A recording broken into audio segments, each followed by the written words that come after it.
Hey guys, it's Matt here with Mix Coach and the Modern Producer. In this video, I want to talk about PSP Audioware and how using just a few of their plugins can completely transform a drum mix. So without further ado, we'll go ahead and take a listen to, I'll go ahead and bypass everything. We'll check out what's going on there, and then we will put everything in, and then we'll break it down.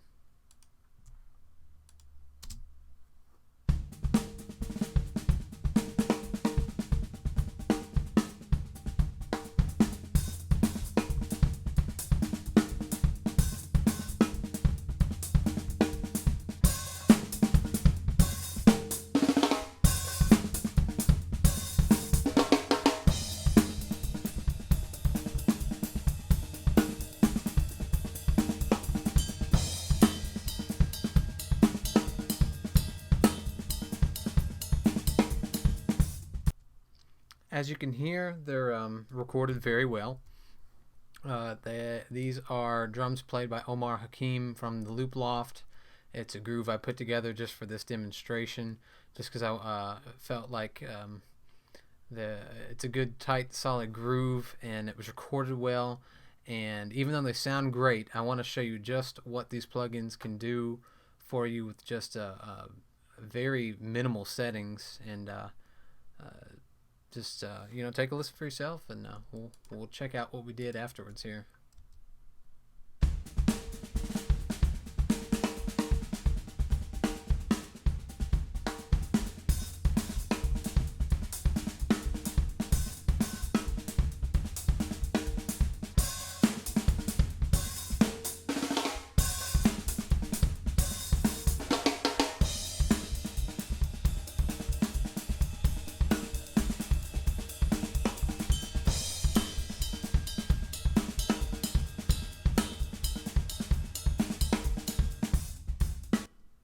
Okay, as you can tell, pretty significant difference.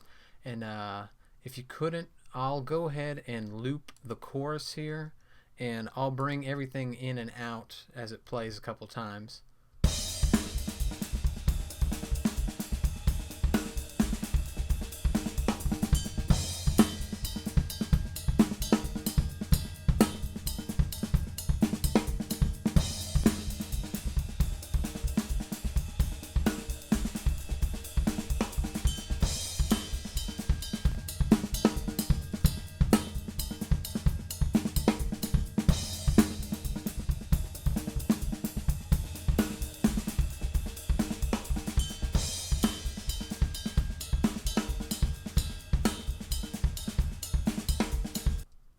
Okay, so hopefully you heard the difference there. I want to preface this with, like with any recordings, especially drums, the first thing I did was check phase, not only polarity wise, but also time alignment wise. Got all that, tucked away and cleaned up. And then also, like with these toms, you'll notice that I have the stock Pro Tools gate and expander on there, just to clean up some of the ring and from the sympathetic resonance from the toms and all the bleed. In a lot of jazz you'd like to leave that in, and this, I felt it really tightened it up, and this kind of has a jazz groove, and who knows, I may go back and just blend a little bit in just to give it a little bit of that natural earthy kind of feel, but in this instance I didn't do that. But I say that to say, first and foremost, before you do anything, the smallest changes from this little phase anomalies, and just cleaning up tracks with unwanted noise and those rings and those resonances can make a huge difference. And that first and foremost will make a huge difference before you even apply anything. So always make sure you do that, and you'll be good to go. But let's go ahead and take a look at the kick first. I'm using PSP's console EQ on it. This thing has a really sweet sound. The top end is just gorgeous. On here I'm not really using much top end. I tend not to on kicks. but you'll notice just a little bit of high pass filtering on some of the subsonic lows that just aren't needed. And then I brought a little bit of 60 out, and then I added just a little bit of click at around 5K. We'll take a listen to it with and without, but first let's look at what we did with the compressor here.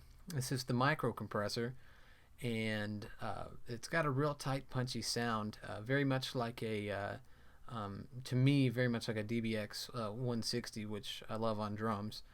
You know, it's really, normal, typical stuff you'll see on a compressor, and it's easy to quickly dial in the settings. What I did on most of these was I just dropped the threshold all the way so I could play with the attack, figure out where it was wanting to cut in and out, and then same with the release, and in this case I just went with the auto release, and 4-to-1 ratio. Chose soft knee and just a little bit of makeup gain to compensate for the level difference. So let's go ahead and take a listen to the kick itself here, and I'll bring them in and out.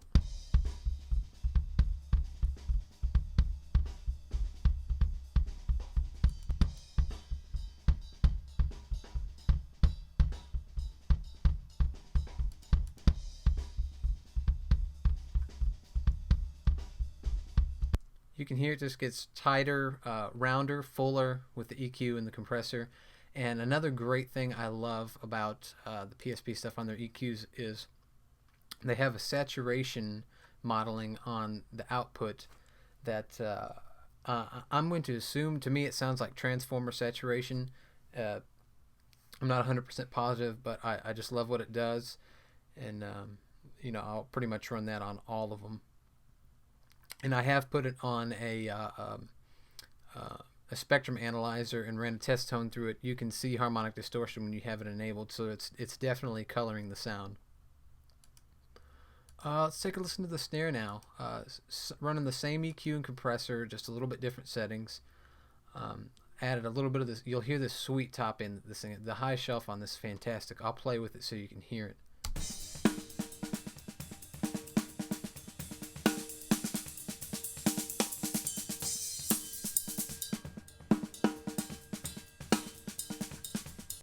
As you can hear, a little goes a long way, but even if you push it, it's just so smooth. I love it. And with the compressor, we did the same thing. Very similar settings. You can hear it's really punchy.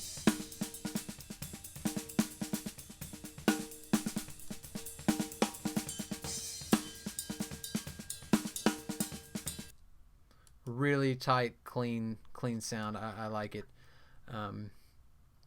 For the auxiliary piccolo snare on the kit, I'm using the classic Q here, and again, not doing too much overall, little high pass filtering, and I did a little bit of a bell boost at 4 and then another shelf a little bit at 8 at the octave of the 4K, and it just added something real nice to it. We'll find a place. He didn't play this very often. Without.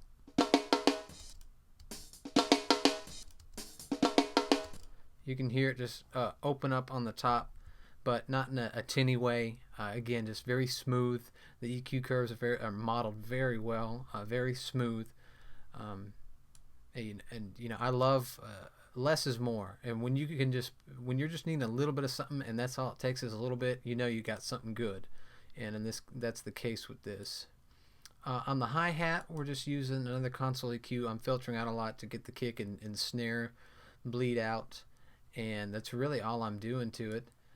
And you can hear this filter's really sweet even when you push it up high.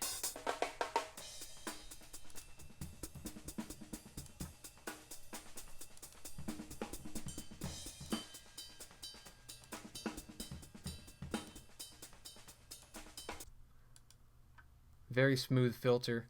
I like it a lot. It's not very phasey. You can really push it to the extreme, and there's no issues whatsoever at all. On the toms, I'm just gating them. I really didn't feel they needed anything, so I shifted my focus elsewhere, because they first off, they weren't played till the very end, and it was just a couple hits, and they were recorded really well. So its job was done. Its purpose was fulfilled. Let's keep looping this course here, and we will check out the overheads now. This is where this console EQ really shines. I'm going to play it without it first.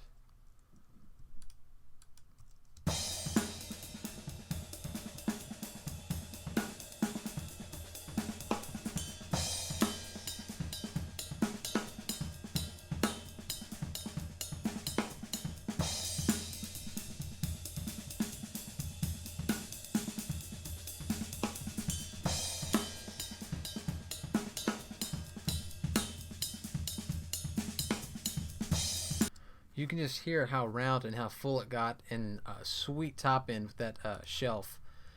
Let's take a look at the settings here. I went ahead and high passed it up to around 60 and then boosted at 60 as well. Usually I'll cut a little bit of the room tone out. On this though, it was again recorded really well. I liked what it was doing. And then again, just a 10K shelf pushing it, and I mean it's sweet.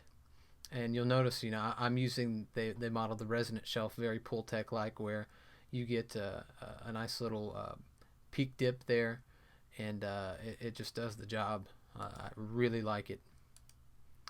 Okay, on the room near mic here, I'm using the vintage warmer, and I am saturating the heck out of it, and you'll hear that it's going to get almost like an amp breakup to it, real nice crunchy overdrive kind of sound, but it almost makes it sound like parallel compression, even though it's not.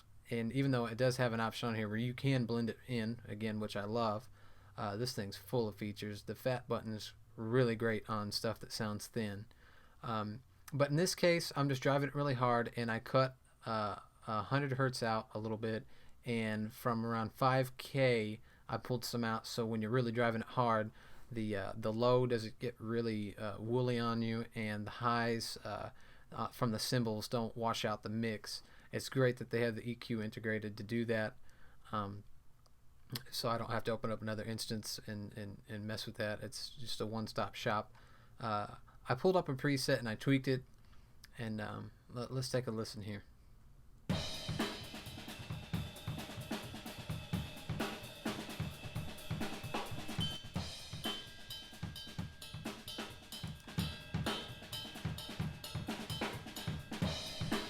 You can just hear all the added harmonics brought out from driving it.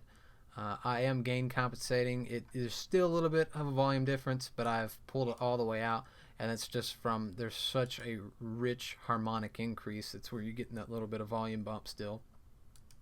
And then on the far room, I took the old timer compressor, which probably isn't the first thing you probably think to use this for, and but as you can see, I'm just thrashing it, and then really high ratio. I've adjusted the valve emulation up all the way, and then I just played with the time until it was kind of pulsing in rhythm, and this little guy just does some awesome things. We'll play it without, and then I'll bring it in.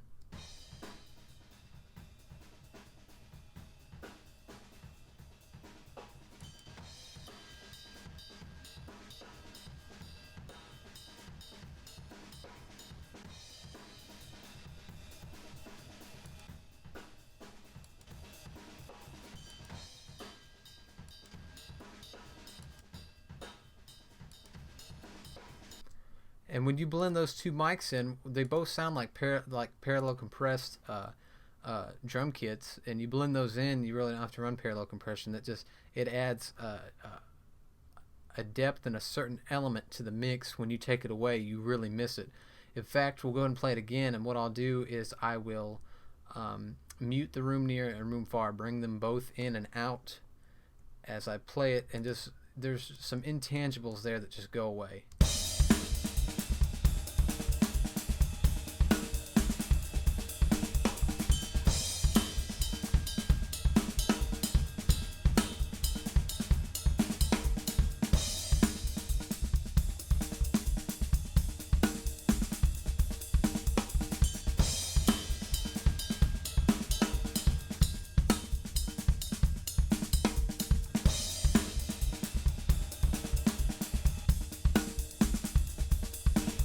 Now we'll just bring out the processing.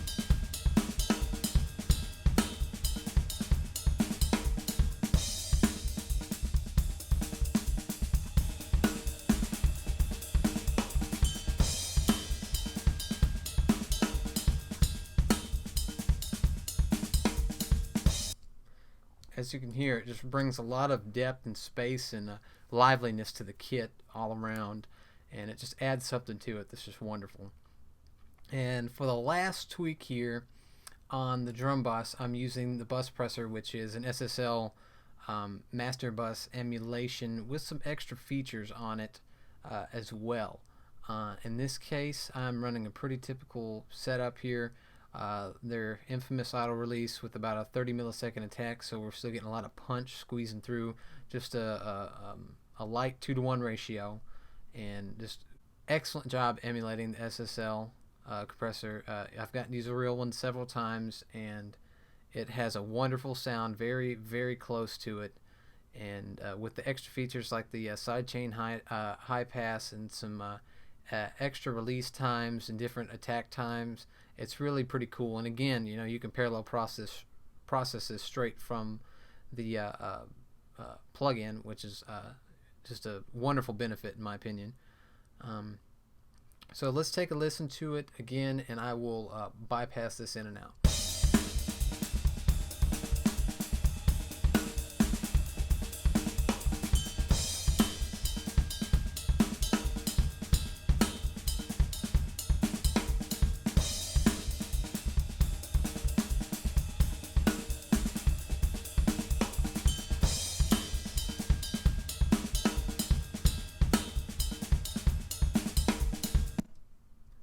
Again, you can hear it's just making everything overall just a little bit tighter, bringing everything together, just gluing it all together, and just love the sound of it. Other than that, I mean, again, as you can see, I didn't do a whole lot with these plugins. Just made some judicious choices, and everything came together, and it's a wonderful sound, effortless. Packed full of features. I can't recommend these plugins enough because they're just quality. They're always updating their stuff. They stay current with all the new versions and releases, and very friendly customer service.